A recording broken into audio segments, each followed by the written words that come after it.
तपाई यतिखेर हेर्दै हुनुहुन्छ त्रिशुली खबर टिभी। 24 घण्टा ताजा खबरको लागि हाम्रो च्यानललाई सब्स्क्राइब गर्नुहोला, नजिक रहेको बेल आइकन दबाई हामीसँग जोडिनुहोला। एकीकृत समाजवादीको निष्कर्ष सबैसँग सहकार्य गर्ने तर कसैको शरणमा नपर्ने। सप्तकोशीमा डुङ्गा दुर्घटना हुँदा एकजना बेपत्ता। प्रधानमन्त्री र प्रचण्डलाई पर्खिँदैनौं, मन्त्रीको शपथ तत्काल नगराई अपमान सम्झन्छौं। एकीकृत समाजवादीको भनाई। कतिपय पार्टीले धोका दिए पनि आगामी निर्वाचनसम्म गठबन्धनको आवश्यकता भएको माधव कुमार नेपालको दाबी। कांग्रेससँग मिल्ने पर्छ भन्ने जरुरी छैन वर्षमान पुन। अब चाँडै नै नेकपा समाजवादी र माओवादीसँग पार्टी एकताका लागि वार्ता हुन्छ। वामदेव गौतम। गठबन्धन कायम रहने बारे वर्षमान पुनको यस्तो अभिव्यक्ति कांग्रेसमा खैला भैला। अब आउने निर्वाचनमा कांग्रेसको चलाखी नचल्ने माओवादीको ठकुवा। नेपालमा चुनावतिर लाग्दा चिनिया सक्रियता बढ्दो। ओली प्रचण्डसँग छलफल। नेकपाको एकीकरणका लागि वामदेवको प्रस्ताव। एकल अध्यक्ष प्रत्यक्ष निर्वाचित राष्ट्रपति। प्रचण्डका कारण नेकपा फुटेको वामदेवको आरोप। पार्टी पुनर्दयका लागि राखे यस्तो प्रस्ताव। झलनाथ खनालले भने एमाले भन्नै छैन, ओली गुट मात्रै छ। नेकपा एमाले सकिसक्यो। आगामी निर्वाचनमा ठोस योजनाका साथै अगाडि बढ्छौं। शङ्कर पोखरेलको दाबी। आगामी निर्वाचनबाट नेकपा एमाले पहिलो शक्ति बन्छ। अब हेर्नुहोस् पुरै समाचार। दर्शक महानुभाव नमस्कार, तपाईलाई हार्दिक स्वागत छ हाम्रो च्यानल त्रिशुली खबर टिभीमा। यदि हाम्रो च्यानललाई अहिलेसम्म सब्स्क्राइब गर्नुभएको छैन भने सब्स्क्राइब गरी नजिक रहेको बेल आइकन दबाई हामीसँग जोडिनुहोला। दर्शक फेरि पनि हामी तपाईहरुमाझ निकै महत्त्वपूर्ण खबरका साथ उपस्थित भइसकेका छौं। यो भिडियोलाई अन्तिमसम्म हेरी हाम्रो साथ दिनुहोला। दर्शकबिन हाम्रो मेहनतको लागि एउटा सानो लाइक गर्न भनी नभुल्नुहोला। कहाँदेखि हेर्दै हुनुहुन्छ, के भन्न चाहनुहुन्छ, तपाईको मनमा लागेका प्रतिक्रिया अवश्य पनि कमेन्ट गर्न नभुल्नुहोला। दर्शकबिन के तपाईँ हाम्रो च्यानलमा नियमित श्रोता हुनुहुन्छ? यदि नियमित हुनुहुन्छ भने तल कमेन्ट बक्समा नियमित अथवा रेगुलर लेख्नुहोस्। यदि तपाईँ नयाँ हुनुहुन्छ भने सब्स्क्राइब गरी जोडिनुहोस्, ताकि नयाँ अपडेटका साथ हामी तपाईहरुमाझ हरपल उपस्थित हुने गर्दछौं। हाम्रो अपडेटहरू तपाईहरूलाई के कस्तो लागिरहेका छन्, सल्लाह सुझाव प्रतिक्रिया अवश्य पनि कमेन्ट गर्न नभुल्नुहोला। दर्शकबिन आउनुहोस् अब पहिलो खबरतर्फ लागौं। नेकपा एकीकृत समाजवादीले मन्त्री परिषद पुनर्गठनमा ढिलाइ नगर्न प्रधानमन्त्री शेरबहादुर देउवा र नेकपा माओवादी केन्द्रका अध्यक्ष पुष्पकमल दाहाल प्रचण्डलाई चेतावनी दिएको छ। बैठकपछि सञ्चारकर्मीहरूसँग प्रवक्ता जगन्नाथ खतिवड़ाले तत्काल पार्टीले गरेको निर्णय कार्यान्वयन गर्नुपर्ने बताएका छन्। मन्त्रीमण्डलमा प्रधानमन्त्री र माओवादी अध्यक्ष प्रचण्डलाई पर्ख्यौं, अब पर्खिने छैनौं। तत्काल हाम्रो काम पूरा गर्नुहोस्। नयाँ मन्त्रीलाई शपथ ग्रहण गराउने काममा लाग्नुहोस्। पार्टीको निर्णयको कदर गर्नुहोस्, खतिवड़ाले भनेका छन्। अब पनि ढिलो भयो भने अपमानको रूपमा सम्झिनेछौं। प्रतिरोध गर्नु पर्दैन। हेलचेक्राइ गर्दा वा खेल्न खोज्दा हामीलाई अप्ठ्यारोमा पार्ने वा लज्जित गर्न खोजिएको देखिएको छ। उनले मन्त्री परिषद हेरफेरको विषयमा अपमान गर्न खोजेको अनुभूति भएको पनि बताएका छन्। अब ढिलाइ गर्नुहोस् मात्रै भनेका छौं, नगर्नुहोस् मात्रै भनेका छौं। ढिलो भयो भने त्यसपछिको कुरा त्यसपछि गरौँला, प्रवक्ता खतिवड़ाले चेतावनी दिँदै यस्तो बताएका हुन्। साथै 5 दलीय सत्ता गठबन्धनले जनताको ढाड सेक्ने गरी भएको मूल्यवृद्धि नियन्त्रण गर्न सरकारलाई निर्देशन दिएको छ। पेट्रोलियम पदार्थमा मूल्यवृद्धि हुँदा जनताले दैनिक जीवनमा उपभोग गर्ने वस्तुको समेत मूल्यवृद्धि भएको भन्दै त्यस्ता सबै वस्तुमा भएको मूल्यवृद्धि घटाउन सरकारलाई निर्देशन दिएको हो। शनिबार बिहान प्रधानमन्त्रीको सरकारी निवास बालुवाटारमा बसेको गठबन्धनका शीर्ष नेताहरूले प्रधानमन्त्री देउवा र सरकारवाला मन्त्रालयका मन्त्री र सचिवहरूलाई समेत बोलाएर पेट्रोलियम पदार्थसँगै त्यसका कारण भएको मूल्यवृद्धि नियन्त्रण गर्न निर्देशन दिएका हुन्। बैठकमा नेपाली कांग्रेसका वरिष्ठ नेता रामचन्द्र पौडेल, सञ्चार मन्त्री ज्ञानेन्द्र बहादुर कार्की, माओवादी केन्द्रका अध्यक्ष पुष्पकमल दाहाल साथै नारायण काजी श्रेष्ठ, एकीकृत समाजवादीका अध्यक्ष माधव नेपाल र जनता समाजवादी पार्टीका अध्यक्ष उपेन्द्र यादव लगायत नेताहरू सहभागी भएका थिए। गठबन्धनको निर्देशनपछि सरकारले आज शनिबार राति 12 बजेदेखि लागू हुने गरी पेट्रोलियम पदार्थमा सरकारले लिने कर कटौती गरेको छ। उद्योग वाणिज्य तथा आपूर्ति मन्त्री दिलेन्द्र प्रसाद बडुले सरकारले लिने कर मध्ये डिजेलमा 29 रुपियाँ र पेट्रोलमा 20 रुपियाँ कटौती गरेर पेट्रोलियम पदार्थको मूल्य घटाइएको जानकारी दिएका छन्। सरकारले लिने कर कटौतीपछि अब डिजेल प्रति लिटर 163 र पेट्रोल 179 रुपियाँ पर्न गएको छ।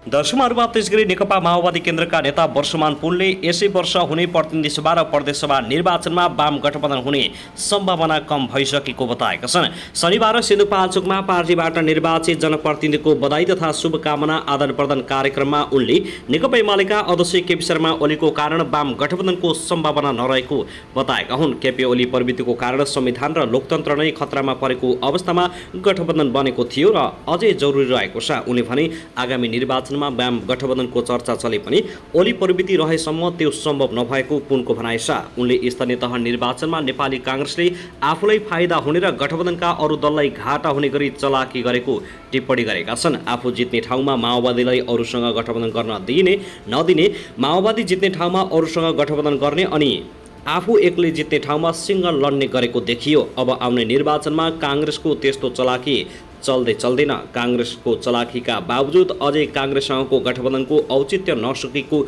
उनको टिप्पणी छ। यद्यपि गठबन्धन सम्मानजनक हुनुपर्ने र नभएमा टुट्न सक्ने समेत उनले चेतावनी दिएका छन्। केही देशी विदेशी तत्त्वहरूले यसपटकको निर्वाचनमा माओवादी केन्द्र पत्ता साफ हुने हल्ला चलाए पनि जनताले त्यसलाई गलत साबित गरिदिएको पनि उनको भनाइ छ। यो नासिने र मासिने पार्टी होइन। ख्यातपक हिसाबले माओवादी केन्द्र तेस्रो शक्ति देखिए पनि विचार र सिद्धान्तको हिसाबले पहिलो पार्टी हो। दर्शकहरूमा त्यसगरी नेकपा एकीकृत समाजवादीकी नेत्री एवं शहरी विकास मन्त्री रामकुमारी झाँक्री मन्त्री फेर्ने कुराले चर्चामा छिन्। पार्टीले 6 महिना पुगिसकेको भन्दै हालका मन्त्रीलाई फिर्ता बोलाउने निर्णय गरे पनि रामकुमारी झाँक्रीले उक्त निर्णय कार्यान्वयन नगर्न दबाब दिइरहेकी छिन्। उनले प्रधानमन्त्री शेरबहादुर देउवा र माओवादी केन्द्रका अध्यक्ष पुष्पकमल दाहाल प्रचण्डलाई भेटेर आफ्नो पार्टीको निर्णय कार्यान्वयन नगराउन दबाब दिएकी हुन्। त्यति मात्रै होइन, बहालवाला मन्त्रीसहित 10 जनाले पार्टीको निर्णय विरुद्ध 8 बुँदे ज्ञापन पत्र समेत बुझाएको थियो।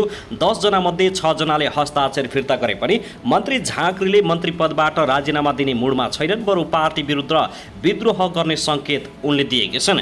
केही दिन अघि मन्त्री रामकुमारी झाँक्रीले पार्टी अध्यक्ष माधव कुमार नेपाल विरुद्ध उनकै निवासमा मन्त्री फेर्ने निर्णय फिर्ता लिन दबाब दिएकी थिइन्। पार्टीप्रति असन्तुष्ट रहेकी उनले महिलाको हक हितमा काम गर्ने पार्टीको नाम इन्टरनेटमा खोजिरहेको बताइएको छ। शनिबार उनले सामाजिक सञ्जाल मार्फत फिलिपिन्सको द गब्रिएल बिमुन्स पार्टीको सिद्धान्त पढेको उल्लेख गरेकी छन्। उक्त पार्टीले महिला अधिकारको वकालत गर्ने र त्यसको सदनमा महिलाको प्रतिनिधित्व गराउने गरेको झाँक्रीले उल्लेख गरेकी छन्। रवि लामिछानेले स्वतन्त्र नामक पार्टी खोलेपछि उक्त पार्टीको नाम राख्न हुने बहसप्रति उनले भनेका छन्। केही दिन अघि रविजीले नेपाल स्वतन्त्र पार्टी नाम राखेर पार्टी खोलेपछि स्वतन्त्र शब्द राखेर पार्टी बनाउन नहुने भन्ने बहस चलिरहेको छ। नाम प्रगतिशील सिद्धान्त र कार्यक्रम भएका पार्टीहरूको नामको लिस्ट बनाएर गुगल सर्च गरे अनि यो तलको पार्टीको नाम भेटे। सिद्धान्त पढेपछि मलाई मन पर्यो, सार्वजनिक बहस गरौँ न भन्ने ठानेर रुचि हुने साथीहरूको लागि पोस्ट गरेको हुँ। रामकुमारी झाँक्रीले गुगलबाट अब नयाँ पार्टीको नाम खोल्न थालेको बताउन थालिएको छ। दर्शकबिन त्यसगरी जिल्लामा शुक्रबारको भारी वर्षाका कारण आएको बाढी र पहिरोले ककनी, लिखु र शिवपुरी गाउँपालिकामा 10 घर धोरी विस्थापित भएका छन्। ककनी गाउँपालिका 5 ढुङ्ग्यान टोलमा भिर खस्न थालेपछि 10 घरधुरी विस्थापित भएका हुन्। भारी वर्षाले ढुङ्ग्यान टोल बस्ती माथिको चट्यानी भिर चिरा पारेर पहिरो आउन थालेपछि ती घरहरूलाई स्थानान्तरण गर्न लागेको नुवाकोट गाउँपालिकाले जनाएको छ। ककनी गाउँपालिकाका अध्यक्ष सुमन तामाङले भने ठाडो भिर छ, भिर फुटेको छ, अहिले पहिरो आइहाल्ने सम्भावना छ। टोलवासीलाई स्थानबाट 200 मिटर टाढा खेतको गरामा स्थानान्तरण गरिएको छ। त्यहाँ पहिरो नजाने र सुरक्षित स्थान भएको गाउँपालिकाका अध्यक्ष तामाङले बताएका छन्। अहिले बाँस र तिरपाल हालेर उनीहरूका लागि बस्ने ठाउँ बनाइएको छ। उनी भने जोखिम मोलेर गाउँलेलाई पहिरोमा पार्न दिन त भएन, स्थानीयवासीहरूलाई सुरक्षित स्थानमा सार्न गाउँपालिकाका पदाधिकारी स्थानीय नेपाल प्रहरी खटिएका छन्। शिवपुरी गाउँपालिका 6 गुर्जेका चन्द्रकुमार तामाङको घर गोड पहिरोले पुर्दा 2वटा बाख्रा मरेका छन्। ढुङ्गा माटोले बगाएको गोडघरमा माथिबाट पहिरो आएर बाख्रा मरेको जिल्ला प्रहरी कार्यालयका इन्सपेक्टर दिलीप कुमार हुमगाईले बताएका हुन्। सोही ओडामा 7 घर उच्च जोखिममा परेका छन्, उनीहरूलाई सुरक्षित स्थानमा बस्न भनिएको छ। साथै लिखु गाउँपालिका 3 मा भालडाँडामा 2वटा घर बाढीले क्षति पुर्याई पशु चौपाया नाश गरेको छ। घर नजिकै आएको बाढीले मेघनाथ श्रेष्ठको घरमा बाढी छिरेको हो। बाढीले डुबान गर्दा भुइँ तलामा बाँधिएको खसी र बोका मरेका छन्। त्यसैगरी उनका छिमेकी दामोदर न्यौपानेको घरमा पनि भल छिरेर क्षति पुगेको बताइएको छ। दुवै घरधुरीलाई सुरक्षित स्थानमा सारिएको छ।